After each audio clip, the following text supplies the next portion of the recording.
இன்னொன்னு நான் சொல்லிக்கிறேன், இவர் சேனல் ஓடுதுனாலே எங்களால தான் ஓடுது. சேனல் ஓடுது. ஏன் என்ன போடாம அதே வார்த்தை சொன்னா உங்க சேனல் ஓட தளபதியால தான் ஓடுதுன்னு சொன்னாங்க. சொல்லிக்கோ. ஆமா. சரி தளபதியால தான் ஓடுது. ஆமாங்க.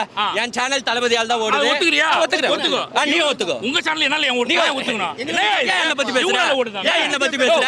ஏன் என்ன பத்தி பேசுற? ஸ்டாலினே உதயநிதி எண்டிக சொல்ல போனா இங்க பாரு பல வர்ச்சுவல் வாரியர்ஸோட சேனல் இங்க பாரு ரோஸ்ட் பிரதர்ஸ் பத்தி ஒரே ஒரு வீடியோ தான் வந்திருக்கு சேனல்ல.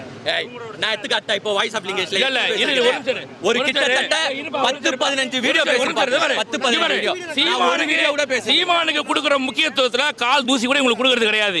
இவங்க ஏதாவது ஒண்ணு எடுத்து அவதூறா பேசுனாங்கன்னா அப்பதான் கொடுப்போம். புரியுதா இல்லையா? இவங்கள பத்தி பேசி எங்களுக்கு என்னங்க வரப்போகுது? எங்களுக்கு வருமானம் தளபதி. அப்ப நீ தளபதி வருமானம் வாங்கி சாப்பிடுறேன்னு சொன்னாங்க. இல்ல விஜய் பார்க்காத அரசியல் ஒண்ணுமே இல்ல. இவங்க சேனல் எடுத்து பாரு, தளபதியோட போட்டோவை போடுறது உள்ள வந்து யாரா பார்க்கணும்.